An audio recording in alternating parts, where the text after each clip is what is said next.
Hello student, स्वागत है आप सभी का आरवी ट्यूशन क्लासेस के यूट्यूब प्लेटफॉर्म पर। दोस्तों, आज की इस वीडियो में हम इलेक्ट्रीशियन ट्रेड थ्योरी का चैप्टर नंबर 16 पढ़ने वाले हैं और चैप्टर नंबर 16 का ये वीडियो नंबर 7 होने वाला है। अगर आपने इससे पहले के लेक्चर्स को नहीं देखा है तो चैनल पर जाइएगा, प्लेलिस्ट सेक्शन को ओपन करेंगे तो वहाँ पर आपको सभी वीडियोस मिल जाएंगी। तो जो भी लेक्चर आपसे मिस हुआ है तो वहाँ से जाकर आप उस लेक्चर को देख सकते हैं। तो दोस्तों, जैसा कि जो स्टूडेंट्स रेगुलरली वीडियोस को देखते हैं, पढ़ाई कर रहे हैं, उन्हें पता होगा कि लास्ट क्लास का हमारा लास्ट टॉपिक क्या था।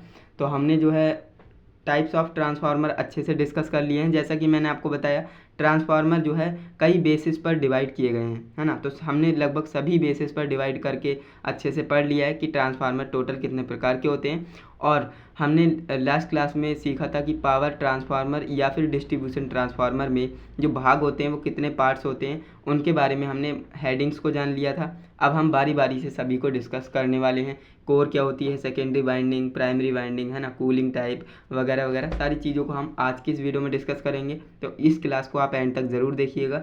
ये क्लास आपके लिए इंपॉर्टेंट हो सकती है क्योंकि ये जो है सीबीटी एग्ज़ाम के पॉइंट ऑफ व्यू से मोस्ट इम्पॉर्टेंट जो चीज़ है वो मैं आपको बताने वाला हूँ, है ना। तो चलिए दोस्तों, आज की ये शानदार वीडियो हम शुरू करते हैं। तो छोटे ट्रांसफार्मर में वाइंडिंग वायर्स के लिए प्रयुक्त पदार्थ, जो छोटे ट्रांसफार्मर होते हैं ना, उनमें वाइंडिंग वायर्स के लिए कौन सा पदार्थ हम उपयुक्त करते हैं तो उनके बारे में जान लेते हैं। Material used for winding wires in small transformer. अनुप्रयोगों के आधार पर वाइंडिंग के लिए चालक पदार्थ प्रयोग किए जाते हैं। छोटे पावर ट्रांसफार्मर प्रायः तांबे के तार से वाउंड इनामिल और इसके सहित जो इंसुलेशन होती है उससे होते हैं। यानी ये बात आपको समझ में आ गई तो अच्छी बात है। एक बार दोबारा बताता हूँ। देखिए, अनुप्रयोगों के आधार पर जो वाइंडिंग है उसके लिए चालक पदार्थ प्रयोग किए जाते हैं, है ना। चालक पदार्थ मतलब कंडक्टर। आप कंडक्टर तो इस्तेमाल करेंगे ही क्योंकि उसमें से करंट फ्लो कराना है ना। तो छोटे पावर ट्रांसफार्मर प्रायः तांबे के तार से बाउंड इनामिल सहित इंसुलेटेड होते हैं। यानी तांबे का तार इस्तेमाल लेते हैं लेकिन उसके ऊपर इंसुलेशन लगी होती है ना। बड़े पावर ट्रांसफार्मर प्रायः तांबे तथा एल्युमिनियम के तार से बाउंड किए जाते हैं, यानी बांधे जाते हैं। जो बड़े ट्रांसफार्मर है वो तांबे और एल्युमिनियम दोनों के हो सकते हैं, लेकिन जो छोटे ट्रांसफार्मर है इन्हें जो है नॉर्मली हम तांबे के तार से बाउंड करते हैं। तो ये बात आपको समझ में आ गई, बिल्कुल आ गई होगी। इसके बाद हम बात कर लेते हैं तेल, जो ट्रांसफार्मर में तेल होता है ना, तो उसके बारे में जान लेते हैं। तो ट्रांसफार्मर में शीतलन एवं अचालन के लिए प्रयोग किए जाने वाला तेल ट्रांसफार्मर तेल कहलाता है ना। यानी जो ट्रांसफार्मर में शीतलन एवं अचालक के लिए यानी जो चालक ना हो, है ना, इंसुलेटेड हो, तो ट्रांसफार्मर में शीतलन एवं अचालक के लिए प्रयोग किए जाने वाला तेल क्या कहलाता है? ट्रांसफार्मर ऑयल कहलाता है। ये दो प्रकार का होता है। कौन कौन सा? खनिज तेल हम इस्तेमाल में ले सकते हैं या फिर सिंथेटिक तेल इस्तेमाल में ले सकते हैं। खनिज तेल कौन हो सकता है? जैसे मोबिल तेल हो गया है ना, मोबिल ऑयल जिसे आप कहते हो, और सस्ता होता है ये काफ़ी।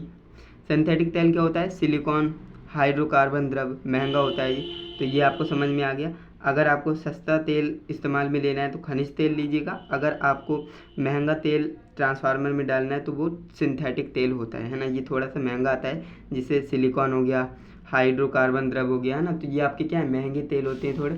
तो इसके बाद हम आगे बढ़ते हैं। इसके बाद हमारा नेक्स्ट टॉपिक है जो कि है ट्रांसफार्मर शीतलन के प्रकार। अब ट्रांसफार्मर को ठंडा करने की ज़रूरत क्यों है, तो इसके ऊपर थोड़ी सी चर्चा कर लेते हैं। देखिए, कभी कभी क्या होता है, आपने देखा होगा आपके गांव में ट्रांसफार्मर ब्लास्ट कर जाता है ना। तो ऐसा क्यों होता है? ऐसा इसलिए होता है, कभी कभी गांव में ज़्यादा ओवरलोड पड़ जाता है ना, बड़ी बड़ी मशीनें अगर चल जाती हैं तो वहाँ पर ट्रांसफार्मर ओवरलोडेड हो जाता है। ऐसे में क्या होता है, ओवरलोड होगा तो उसका ऑयल गर्म होगा, और ऑयल गर्म होगा तो वो भाप बनकर ऊपर उठेगा, है ना। और ज़्यादा गर्म हो गया तो भाप बन के ऊपर उठेगा तो फट जाता है ट्रांसफार्मर, है ना। तो इसलिए जो है ट्रांसफार्मर फटता है, और इसके लिए हमें ठंडा करना होता है। किसको? ऑयल को। जो ट्रांसफार्मर में जो ऑयल भरा रहता है ना, उसे हमें ठंडा करना रहता है। तो उसके काफ़ी सारे तरीके हैं, वो हम जानने वाले हैं। तो देखिए, ट्रांसफार्मर एक स्थैतिक उपकरण है, यानी एक रुका हुआ डिवाइस है ना। ट्रांसफार्मर क्षतियों के कारण इसमें ऊष्मा उत्पन्न हो जाती है। ट्रांसफार्मर क्षति कौन सी हो सकती है? मैंने आपको बताया, ओवरलोडेड कंडीशन में या फिर शॉर्ट सर्किट कंडीशन में ऑयल जो है गर्म हो जाता है ना, और उसके अंदर जो वाइंडिंग है वो भी गर्म हो जाएगी। तो ट्रांसफार्मर शीतलन के लिए निम्न विधियाँ अपनाई जाती हैं। तो कौन कौन सी विधियाँ हैं? पहली आपकी है प्राकृतिक वायु विधि, यानी जो नेचुरल एयर है ना, उससे ठंडा करना। दूसरा आपका है प्राकृतिक तेल विधि, यानी जो नेचुरल ऑयल है वो वाला मेथड हम लगा सकते हैं, या फिर जल द्वारा शीतलन विधि। बड़े बड़े ट्रांसफार्मर में आपने देखा होगा उसके चारों ओर एक पाइपलाइन गई होती है और वहाँ से जो है टंकी बनी हुई होती है। ऐसा क्यों? कभी कभी जो है ज़्यादा गर्म हो जाएगा तो जो पानी है उसे छोड़ दिया जाएगा और जल के द्वारा उसे शीतलन यानी ठंडा किया जाएगा, है ना। वायु ब्लास्ट विधि, ये भी जो है सब स्टेशन पर इस्तेमाल की जाती है। बाकी जो छोटे मोटे गांव में ट्रांसफार्मर होते हैं उनके लिए प्राकृतिक वायु विधि या फिर प्राकृतिक तेल विधि इस्तेमाल में ली जाती है। इसके बाद नेक्स्ट आपका है ट्रांसफार्मर की विद्युत वाहक बल समीकरण। इसके बारे में चर्चा कर लेते हैं क्योंकि ये आपके लिए इम्पोर्टेंट है। जो ट्रांसफार्मर है इसकी जो एक इक्वेशन होती है वो आपने पढ़ी होगी क्लास 10-12 में, तो वो मैं आपको समझा देता हूँ। किसी ट्रांसफार्मर की प्रत्येक वाइंडिंग में उत्पन्न होने वाला विद्युत वाहक बल निम्नलिखित 3 कारकों पर निर्भर करता है। यानी कोई ट्रांसफार्मर है उसके प्रत्येक वाइंडिंग, यानी दो ही वाइंडिंग होगी है ना, और ज़्यादा भी हो सकती हैं, तो प्रत्येक वाइंडिंग में उत्पन्न होने वाला जो ईएमएफ है, विद्युत वाहक बल है, वो निम्नलिखित 3 बातों पर डिपेंड करेगा। कौन कौन सी बातों पर? पहला है ट्रांसफार्मर कोर में उत्पन्न हुए अधिकतम फ्लक्स पर, है ना, जो मैक्सिमम फ्लक्स उत्पन्न होगा ट्रांसफार्मर की कोर में उस पर डिपेंड करेगा। दूसरा सप्लाई फ्रीक्वेंसी पर डिपेंड करेगा, है ना, जो सप्लाई की आवृत्ति है वो कितनी है, कम है ज़्यादा है ना, उस पर डिपेंड करेगा। तीसरा आपका है वाइंडिंग की प्लेट संख्या पर, है ना, जो लपेट, यानी वाइंडिंग की लपेट संख्या बोले तो नंबर ऑफ टर्न्स पर, है ना, नंबर ऑफ टर्न्स ज़्यादा है या कम है उस पर भी डिपेंड करेगा। समझ में आ गया? तो ये सारी चीज़ें थी। एंड इसके बाद हम बात कर लेते हैं इक्वेशन की, है ना। तो यहाँ पर आप देख पाएंगे ये हमारी इक्वेशन होती है। अब हम यहाँ से समझते हैं। तो E directly proportional to E average हो जाएगा, है ना। और मैंने अभी अभी आपको बताया जो हमारा ईएमएफ है वो किस पर डिपेंड करता है? मैक्सिमम फ्लक्स पर, फ्रीक्वेंसी पर, नंबर ऑफ टर्न्स पर। यही तो मैंने आपको बताया, 3 बातों पर जो है डिपेंड करता है। कौन? विद्युत वाहक बल, है ना। तो मैक्सिमम फ्लक्स पर, फ्रीक्वेंसी पर, नंबर ऑफ टर्न्स पर, तो ये सबके क्या हो जाएगा? डायरेक्टली प्रोपोर्शनल हो जाएगा, है ना। अब ई एवरेज बराबर होता है 5 मैक्सिमम FN, तो इसलिए यहाँ पर ये आ गया। तो अब यहाँ पर देखिए इक्वेशन कैसे बनेगी? ES/EP बराबर NS/NP is equal to K। ये वाली इक्वेशन आपने पढ़ी होगी, यही आपकी इक्वेशन होती है। ES/EP बराबर NS/NP। ई क्या है? विद्युत वाहक बल है। S क्या है? सेकेंडरी वाइंडिंग की बात कर रहा है। N क्या है? नंबर ऑफ टर्न्स है। S का मतलब सेकेंडरी वाइंडिंग। E का मतलब क्या है? EMF यानी विद्युत वाहक बल। P का मतलब क्या है? Primary winding. N का मतलब क्या है? Number of turns. P का मतलब प्राइमरी वाइंडिंग। K आपका क्या है? कांस्टेंट है ना। तो ये सारी चीज़ें मैंने आपको बता दी। यहाँ पर मैंने लिख भी रखा है। EP क्या है? प्राइमरी वाइंडिंग में यानी प्राइमरी में उत्पन्न EMF, है ना। ES क्या है? सेकेंडरी में उत्पन्न EMF, वोल्ट में होगा, ये ध्यान रखेंगे।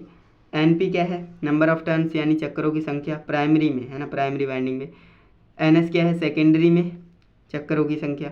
K क्या है? ट्रांसफॉर्मेशन अनुपात है, जिसे हम कांस्टेंट भी कहते हैं। इसके बाद अब देखिए ये हमारा नेक्स्ट टॉपिक होता है जो कि 3 फेज परिचालन के लिए 3 सिंगल फेज ट्रांसफार्मर का संयोजन, है ना। तो ये हम आगे आने वाली वीडियोस में डिस्कस करेंगे।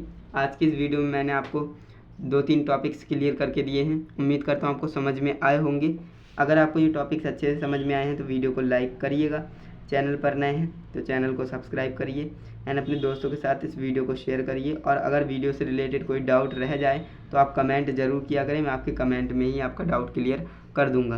प्लस इसकी मैंने PDF आपको जो है प्रोवाइड कर दी है टेलीग्राम चैनल पर, तो वहाँ से जाकर आप इसे डाउनलोड कर सकते हो, प्रिंट आउट निकलवा सकते हो और अपनी पढ़ाई कर सकते हो।